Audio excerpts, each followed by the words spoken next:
Hello, it's Dawn Michelle from Boho Tarot, and today I'd like to share with you a new indie deck that I received for review, the colorful and imaginative Illusori Tarot.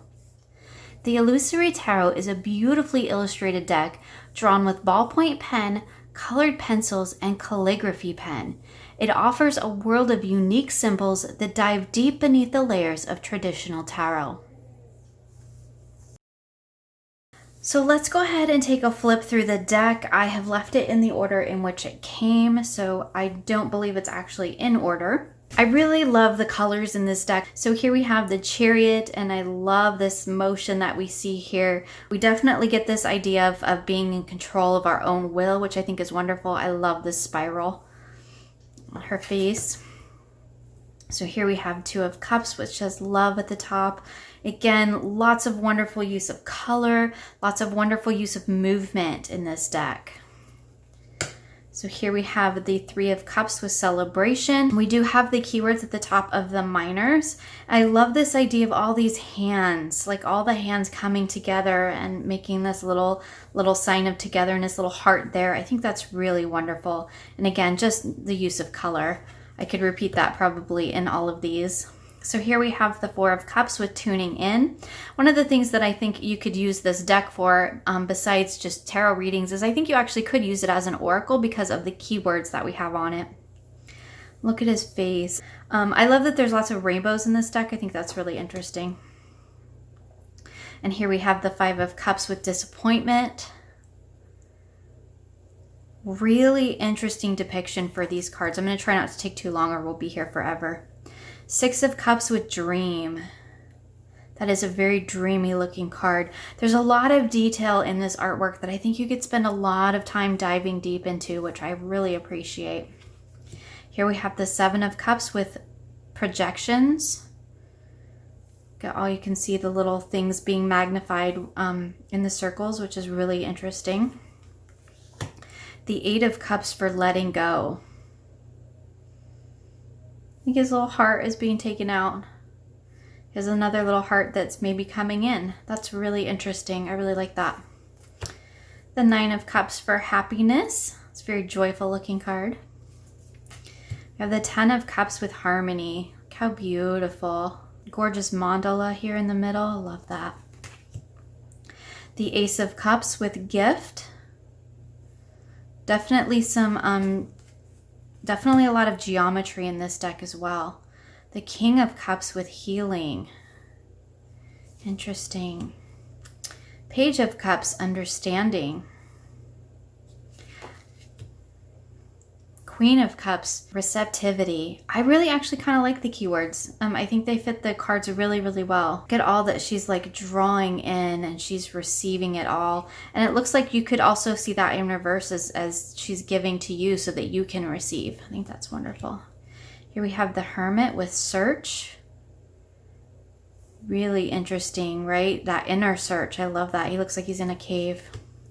The Tower with break. Break things apart. Break apart that ego self. That's wonderful. The Emperor. No keyword on the Emperor. That's interesting. I do like this little scepter that we have for the energy of the Emperor. I kind of like that there's not a person depicted. It's very interesting. Here we have the World. Look, you can see down here, it's all coming like up from her third eye and all coming together, which is up here. It's being held above her, right? That's really interesting. I'm probably gonna say that a lot. This is a fascinating deck. I have to say. So here we have the Judgment with resurrection. I love this like butterfly that's coming out of this shape that almost looks like a heart. I mean, I think it's supposed to be a chrysalis, but it almost looks like a heart too, right? Here we have the Hanged Man with new vision. So you're definitely looking at things from a different perspective. Here we have wings as well. Here's really interesting. Justice with balance. I really like that keyword for justice. The Devil. I quite like this Devil card. It's very interesting. We have almost like a dragon-like face in the center, or a snake-like face in the center. We definitely see all of these little kind of like octopus tentacles sort of coming out of it. And then the hands that have all of the spikes on it. Really interesting artwork. Here we have the moon for past lives. That is really interesting. Don't really think of the moon in terms of past lives, but that would be a really interesting association to tap into. Quite like that. Here's the star with hope. Beautiful, beautiful keyword for that. Very bright and colorful deck. The magician with existence. I really like that keyword for the magician. Very cool. Not just the idea of manifesting, but of being the magician, of existing as the magician. Very interesting. Strength. Beautiful. The lady is in the lion's mouth. That's quite different. I like that. Here we have High Priestess with inner voice. I mean, that's definitely what I think of when I think of the High Priestess. So I really like that keyword. But I love that she's got like this third eye that's being magnified. Just gorgeous. Here we have the Lovers with choice. I'm usually not a fan of keywords on my decks, but I really do quite like the keywords that she's chosen for these cards. The Sun with innocence. That's right. We usually see the baby on the Sun card. So we definitely see this speaking to innocence with the keyword there, but we're getting a lot of different kind of new energy out of this card. It's really, really wonderful. The Empress with creativity. I love that. I love all the different manifestations that she's creating there, or that we can create, tapping into the energy of the Empress. The Temperance for art. Oh, I love that. And we have this idea of movement with the arrows here. Again, just so much rich imagery that I think you could really spend some time with. So here we have the Death for transformation.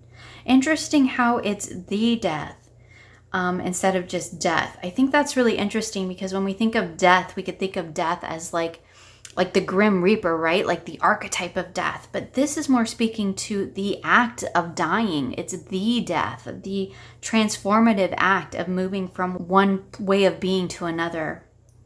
I think that's really fascinating. The Wheel of Fortune. Gorgeous card. Love the use of colors in this deck.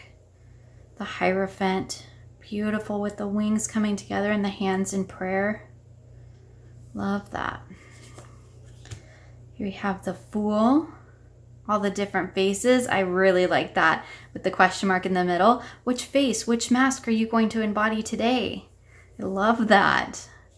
Really interesting interpretation of the Fool there. I really, really like that. Queen of Pentacles with flowering. Oh, I love that. The Queen of Pentacles is like, you know, that's my card. That's like the one I always look for. Beautiful. Two of Pentacles with changes. Oh, look at the ocean waves. Gorgeous. Gorgeous. Three of Pentacles with work. I like that. All the hands coming together to create. It's beautiful. They're going to create and then manifest it outward. Wonderful. Here we have the Four of Pentacles with Miser. I do quite like this energy of everything on this side of the wall. Like we have the Pentacles, we have all these coins, we have some skulls, and then over here we have like all the stars. I tend to think of the Four of Pentacles more as kind of stabilizing your energy. And this card to me would be a reminder that you need to do that. You can't have everything on one side. I mean, I think the keyword of Miser works definitely for a Waite Smith interpretation, but I do like the imagery, and I think I could totally work with it in a way that works for me as well. Definitely see that as kind of holding on to your resources. So here we have the Five of Pentacles with worry. Beautiful card. Six of Pentacles with success. Love the rainbow. I mean, just gorgeous, gorgeous illustrations in this deck. Seven of Pentacles with patience. Oh, I quite like that word. Really like that keyword. That idea of waiting for things to grow, right? Waiting, being patient with not only with what you're growing, but maybe we can see here with others. I think that's really wonderful. Eight of Pentacles with prudence. It's an interesting keyword for the Eight of Pentacles. I like that she's got the pencil in her hand and she's like making something out of this, making a little face. The Nine of Pentacles with gain. Gorgeous. Love that. She's bringing everything together, right? So we have the 4 pentacles on either side of her and the 9th pentacle right in her third eye. I think that's beautiful. The 10 of Pentacles with wealth. Like the bird here that's got all of these wonderful pentacles just that he's built and that he's worked so hard for. That's lovely. Ace of Pentacles. Oh, isn't that a gorgeous card? I love the colors. Love the colors. King of Pentacles with abundance. That works quite well. I love the bull head. I'm a Taurus, so I like that. Knight of Pentacles with meditation. I quite like that interpretation for the Knight of Pentacles. I think that's really, really interesting. Page of Pentacles with adventure. So going out and making your fortune. Queen of Swords with intelligence. I think that tracks beautifully for the Queen of Swords. She's got like a, oh, what do they call that? Like the burst of energy there between her hands. She's holding on to it. It's gorgeous. 2 of Swords, decision. Love that for the 2. That idea of, you know, having to make a decision. I also see the 2 of Swords as really listening to that inner voice, but a lot of times that does relate to decisions that you need to make. So here we have the 3 of Swords with contrast. I quite like that because we have the idea of things not necessarily being harmonious, which we often see in the Waite-Smith interpretation of the 3, but it doesn't really lock you into that either. Contrast can be good, like when you're talking about, say, colors. Contrasting colors can sometimes be good. Contrasting energies can sometimes be good. Sometimes they help balance each other out. And so I really like that because it really leaves it open to interpretation. 4 of Swords, postponement. Interesting. She's got the X's over her eyes, like she's really, you know, tuned out of the world. She's really just tuning into herself and putting everything else on hold. You know, we could definitely see that as rest, to rest and retreat. 5 of Swords, defeat. Interesting imagery though. We have the lips going to the hand into the ear. What we say or what other people say may not necessarily be what is heard. It's interesting. 6 of Swords for discovery. That's gorgeous. Lots of brilliant colors in this deck. 7 of Swords with trick. Definitely tying into that sort of thiefy energy. 8 of Swords with barriers. That's interesting. Tell if these are hands. They look like maybe hands that are pushing it all together, that like they can't expand outward because the hands are holding it in. Very different interpretation of the 8 of Swords. 9 of Swords with sorrow. So this is a little bit more traditional. We have the kind of the things all hanging over her head, all going into her head. I like that it still connects back to that idea of that really dynamic mental energy that sometimes, you know, keeps us down, makes us sad. Here we have the 10 of Swords with ruin. I love the black in it with the big lightning bolt. I mean, I guess just because something's ruined doesn't mean that you can't move on from that, right? Ace of Swords with consciousness. Just adore the colors. I think they're wonderful. King of Swords with control. Really interesting. Knight of Swords with fighting. So really fighting for what you believe in. Fighting for what you think is right. Queen of Wands. She's quite beautiful. Look, she has almost this mask above her head. That's quite interesting. And these almost like wings that are coming off of her. Quite lovely. 2 of Wands with possibilities. It's a lovely keyword. 3 of Wands with virtue. The little fingers doing the walking. 4 of Wands completing. The hands together. I mean, definitely non-traditional imagery in this deck, but I think you can tie it back into traditional meanings if you really stop and look at the artwork, which I think is really wonderful. 5 of Wands with strife. We're holding a rose there, and you can see the blood dripping from it. Definitely getting that idea of strife, of challenge. It's how we use the 5s, challenging number. 6 of Wands with victory. So 7 of Wands with valor. Quite lovely. 8 of Wands with swiftness. 9 of Wands with strength. That's an interesting keyword considering there is a strength card in the major arcana, so I think that's really interesting. But I could definitely see the 9 of Wands as embodying strength. The 10 of Wands with oppression. So definitely get that idea of, you know, things being weighed down. You have the Ace of Wands with source. Quite like that. Tapping into that source energy. King of Wands is the creator. His face is almost human-like. That's so interesting. The Knight of Wands with intensity. Gorgeous colors again. The Page of Wands with capabilities. That's a great keyword. I like that. The Knight of Cups with trust. And the Page of Swords with conflict. Gorgeous. I put them all in order because I really wanted to see all of these aces together. I wanted to take a look at all of the symbols for each of the suits. So for the cups, we have this triangle here. And we can see that it appears in every card. So that is, rather than an actual cup, we have that little triangle, which still definitely gives the idea of a container. And I do quite like that.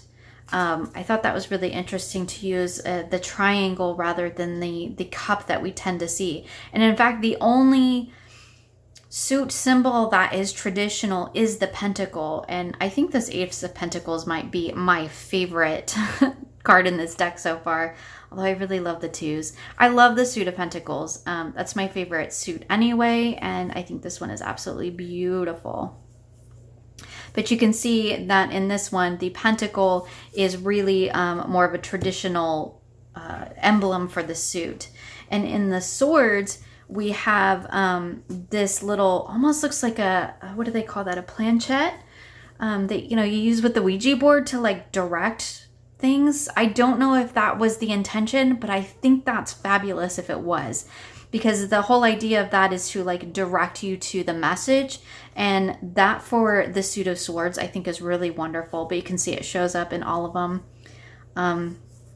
I wasn't really paying attention to those little emblems or those little suit symbols before. But I think paying attention to where they are in the card and how they're moving in the card is actually really kind of important to this deck. So you can see here in the Page of Swords with all of them, they're all just butted up against each other and they're just kind of all layering over the top of each other. You definitely get that idea of conflict. Here in the 2 where we see decision, we have 1 on each side. In the 3 where we have contrast, we have them opposite of each other with 1 in the middle.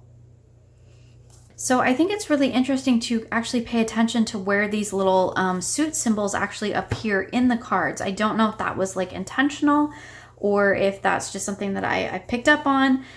But I think it's really interesting and something that I plan on paying attention to when I work with this deck. And then for the wands, we have this little symbol here, which I think is really interesting. The red and the yellow little emblems curved together. And again, paying attention to where they are on the card, where they appear in the artwork, and how they are arranged, I think would be really interesting to really pay attention to that in this deck. Because I think where they are definitely does play some significance into the meaning of the card itself. And here in the 8 of Wands, we see that they're actually grouped all into 2s. And that for me, because the 8s are really a stable number, that for me really ties in that idea of stability. We get that idea of kind of movement through these, like, which almost looks like fan blades, but all of the symbols are in place on these little blades. So even if they're turning, the symbols don't move on the blade. They move around with it, but they stay in place where they are. And I think that's really interesting for the idea of stability in the 8. So just a couple little things that I really noticed in this walkthrough that I've done. I really just wanted to kind of give you a chance to take a look at the symbols because I think that's actually quite important. So I just wanted to take a quick flip through the major arcana. I haven't put them in order or anything. I love this Fool with all the different faces. They all have different expressions. They're all, experiencing something different. And then in the center, we have the sort of kind of blank mirror with the question mark, as in, what face are you going to put on today? And then in all of these little circles, we have, eyes and ears and stars and mouths. And I think that's really interesting. I really quite like that card for the Fool. I think it's very different. It really shows the side of the Fool that is, you can be whoever you want to be. You can walk whatever path you want to walk. I quite like this death card, as I mentioned, with the title of The Death rather than death itself. Speaks more to the act of dying to me rather than the archetype of death in terms of like a Grim Reaper type of a thing. I just think that's really interesting. I love this Temperance card with the keyword of art. I love the movement, the motion. Love that she's stepping forward barefoot. Beautiful. Again, love this Empress card with the creativity. This is a very creative deck in general. And it's one that I think is just absolutely fascinating. So here we have the High Priestess with the inner voice. And again, those third eyes that are just getting larger and larger and larger as you go. You can see there's one here, there's one here, there's one here, there's one here. The more she taps into her inner voice, the larger her third eye gets. I just think that's beautiful. I really like the keyword of existence for the Magician.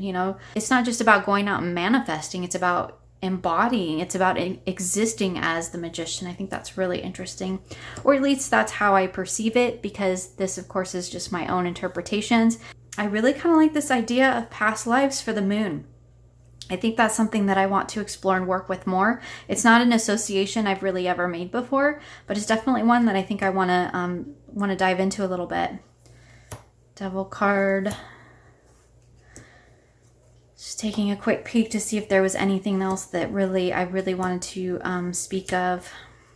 I do quite like this Hermit with the keyword of search.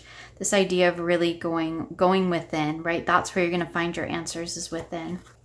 So a really thought-provoking deck. I think there is so much that you could dive into this artwork.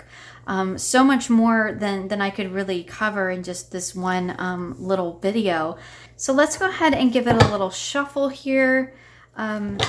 It does have, let's talk real quick about the cardstock. It has nice cardstock. It feels like, if you're familiar with the Make Playing Cards cardstock, this feels a lot like it. It might be it for all I know, but I really like their cardstock. So for me, that's great. Because see, shuffles beautifully. It's got like a nice satin finish. It does have the white border around the front and the back. I think, you could probably trim that off if you wanted to, but I don't think it impedes on anything. I think in this case, where we have a deck where the artwork is a little bit on the busier side, and I don't mean that in a bad way, but sometimes when the artwork is quite intricate and detailed, sometimes having that white border can really help you create some space so that you don't get too much energy flowing in one reading. I also think that this would be a deck that would probably be really well geared toward those really small, deep readings where you just really take a few cards and then you just dive really deep into the images. And the Queen of Pentacles just came up, and anytime I have a deck and that the first time I lay cards with it, the Queen of Pentacles comes up, that for me just means that's a deck for me, right? This is going to be a fantastic deck for me to work with. I love that. I love when she comes up. So here we have flowering. We have the Four of Swords with postponement.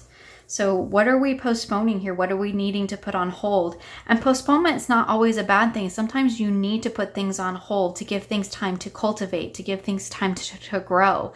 And when we look at that in terms of the Queen of Pentacles, where she's flowering, that's the key word, and we have all this abundance, sometimes we need to take some time off to allow that growth to happen. And then we have the Eight of Pentacles with prudence, and that's one of my other favorite cards in the suit of Pentacles, because I love the idea of You know, the Eight of Pentacles is about all that stable energy coming together to create, you know, to create your work, to manifest your world. You're bringing it all together, putting all of your energy into it.